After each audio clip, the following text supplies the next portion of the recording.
Welcome back, tabletop tacticians, pirate admirals, and people who looked their partner dead in the eye and said, I'm just buying one box. And then bought 3 more. Because the math made sense. It always makes sense in the store. That's the trap.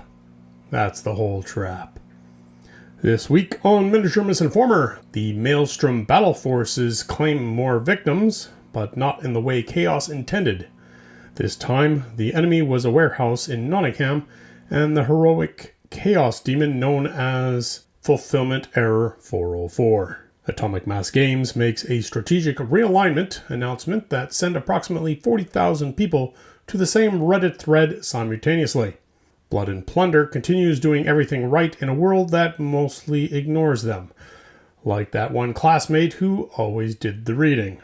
And in our rotating minigame, we play Guess That Rulebook, where we read actual rules out loud and discover that every game sounds like it was written by a committee of lawyers who also played too much chess. Strap in, because today we learn that sometimes the most dangerous opponent in all of Warhammer 40k isn't a Chaos Space Marine, a Greater Demon, or even a Necron Lord awakening after 60 million years. It's a missing sprue, and it was in the box the whole time, just somewhere else, in someone else's box. Packaging logistics, everyone, the final boss of the hobby. Hobby scandals. The Maelstrom box and the case of the missing Hellions. Let us set the scene. Games Workshop dropped the new Maelstrom Battleforces. These are the premium limited availability box sets that Games Workshop touts out to be a hobbyist feel like they're getting value and scarcely at the same time. A psychological cocktail so potent it would require a prescription. The hype was real, the boxes were stacked, the wallets were open. And then Drukhari players opened their boxes. The box said Hellions, the artwork depicted Hellions, the product listing described Hellions with all the confidence of someone who had definitely verified the Hellions were in there. The Hellions were not in there. Now, to be completely fair, we have it on good authority that the Hellions escaped their sprues during transit after consuming several nearby Space Marine scouts. Games Workshop is calling it an internal migration event. We have no evidence to the contrary. This is journalism. What actually happened, per Games Workshop, is a quality control issue during packaging. They've acknowledged it, they're providing refunds and replacements where applicable, and honestly, the customer service response has been reasonably solid. But, and this is a considerable but, when you charge premium prices for a premium product, people have premium expectations. The Maelstrom box aren't budget hobby fare. These are the boxes you buy when you want to feel good about yourself and get value. Missing the marquee unit crosses a line from understandable mistake into corporate embarrassment. The community response predictably split into 3 factions. Faction 1, it happens. Logistics is hard. Cut them some slack. This faction is correct, but also the most boring faction. Faction number 2, this is absolutely unacceptable at this price point and represents systematic QC failures. This faction typed at least 800 words about it on Reddit and were not wrong per se. Faction number 3, honestly, I didn't even want to build Hellions. They're fidgety and I've got 17 half-painted Cabalites judging me from a shelf. This faction is the most honest faction and will never admit it publicly. In the grand spectrum of tabletop scandals, that is not a warp rift, it's a box oopsie. But Drukhari players, they will remember. They always remember. They're cataloging it right now next to the index update that broke their entire list, that one tournament ruling, and the time someone on Warhammer community used the phrase, exciting new direction.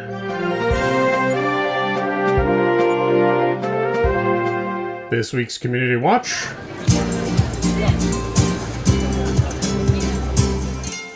Atomic Mass Games, a strategic realignment, and the 5 stages of tabletop grief. Over in the galaxy far, far away, Specifically, in the Star Wars Shatterpoint corner of it, Atomic Mass Games made a strategic announcement that spread through their community like a critical hit on a resolve roll. The short version: AMG is doubling down on Star Wars Legion and Marvel Crisis Protocol as their primary development priorities. Shatterpoint will continue to receive support, but at a reduced cadence. Slower releases, longer gaps, the dreaded phrase, backseat. Now, I want to be fair here, because nuisance is important, and also because I'm about to make fun of everyone. Backseat does not mean abandoned, it means slower. Companies routinely adjust resources allocation based on performance data, community engagement, and whatever spreadsheet a VP looked at on a Tuesday morning.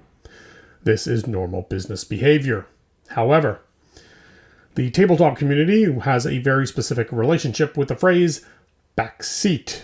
To a tabletop community, backseat sounds like legacy mode, maintenance mode. We will now slowly stop caring about this thing you spent $400 on. The 5 stages of AMG announcement grief went as follows, all within approximately 90 minutes on the Shatterpoint subreddit.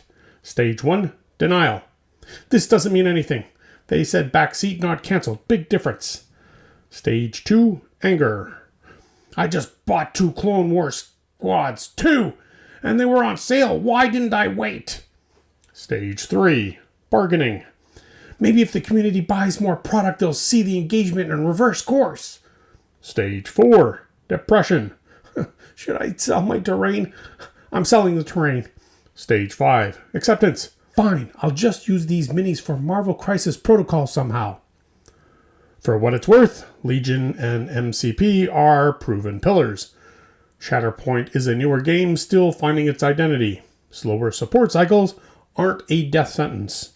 Plenty of games survive and thrive with smaller, dedicated communities. Don't sell the terrain. Yet. Brush tips nobody asked for. Today's completely unsolicited wisdom. If a model is making you miserable, put it down. Not in the bin, just to the side. Face down if necessary. You don't need it to see its judgment. Paint something small and easy. A barrel, a mushroom, a goblin who looks extremely suspicious but won't tell you why. Your brain needs a win. Because here's the truth that the hobby industry never puts in on the packaging. Momentum matters more than mastery. The single best thing you can do for your painting is paint more.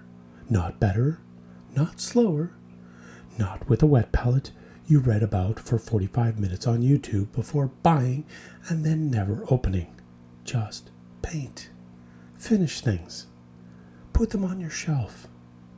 Your hobby desk is not your courtroom. There is no jury.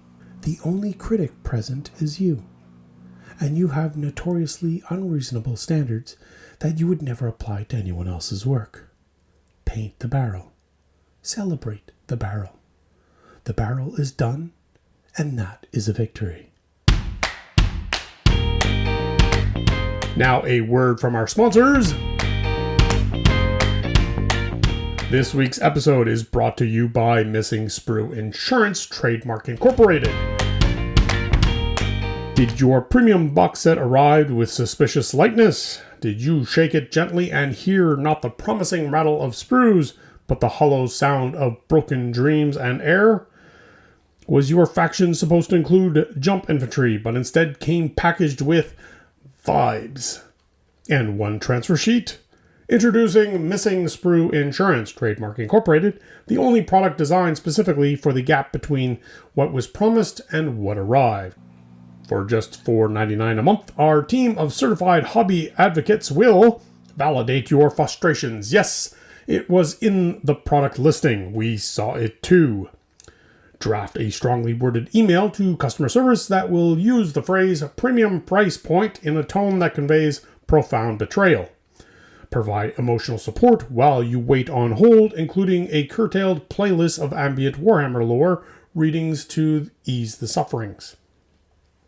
Document your unboxing video evidence for the inevitable community post that will get 847 upvotes and one extremely pandemic reply about logistics. Missing Sprue Insurance Trademark Incorporated, because sometimes the real chaos was quality control all along. Disclaimer. Missing Sprue Insurance is not real and cannot help you. Neither can we. We are a podcast. Please contact the actual company's customer service, who are apparently quite responsive.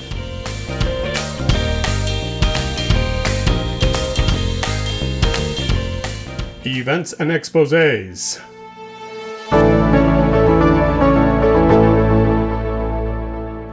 Blood and Plunder, the quiet kings of historical naval wargaming. Let's talk about a company that is absolutely doing everything right and getting approximately 1/10 of the attention they deserve for it. Blood and Plunder, Firelock Games' historical naval and skirmish wargame, dropped a new wave of miniatures this week, and they are, as usual, absolutely gorgeous. We're talking more characterful pirates with individuality baked into each sculpt, more period-accurate soldiers that look like they actually belong in the 17th century Caribbean, more hats, dramatically better hats. This game understands hat energy. Here is what Blood and Thunder has figured out and what a lot of companies haven't. You don't need to end the world. You don't need cosmetic stakes, dimensional rifts, or the heat death of reality to make a compelling wargame. Sometimes you just need a sloop, a boarding action, a captain whose loyalty is entirely for sale, and rules tight enough that they actually make sense on a Tuesday night. Blood and Plunder has strong community engagement, genuinely good vibes, generally good rule design, and historical depth that rewards people who like the period without drowning newcomers in footnotes.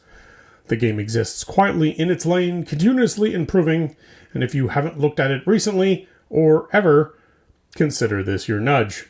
Some games conquer through volume, Blood and Plunder conquers through quality. We respect it. Games Workshop relentless engine keeps running. Meanwhile, Games Workshop content machine continues generating product with the tireless energy of a demon engine that has been pointed at a release schedule and told to never, ever stop. Rumors this week, and remember, on this show, rumors mean things we are willing to speculate about with complete confidence, including more narrative expansion, content for Warhammer 40k, continuing Games Workshop strategy of making the lore an active revenue stream rather than just background text on unit boxes. Additional seasonal Battleforce waves in the pipeline, meaning the Maelstrom boxes were not a one-time experiment, but the opening act of a recurring theater. Unconfirmed whispers of a new faction supplements that will require you to buy a new book to learn about the rules in your old book have changed. The circle of life continues. Games Workshop current operation pattern is now very legible. Limited window box experiences, narrative urgency, high perceived value, built-in FOMO. Whether you love this, hate it, or experience a complex emotional cocktail of both, the machine is running. It was running last year. It will be running next year. It does not care about your thoughts on the matter. It only cares that you noticed the new thing dropping Saturday. And you did notice, didn't you? We all noticed. Rotating minigame.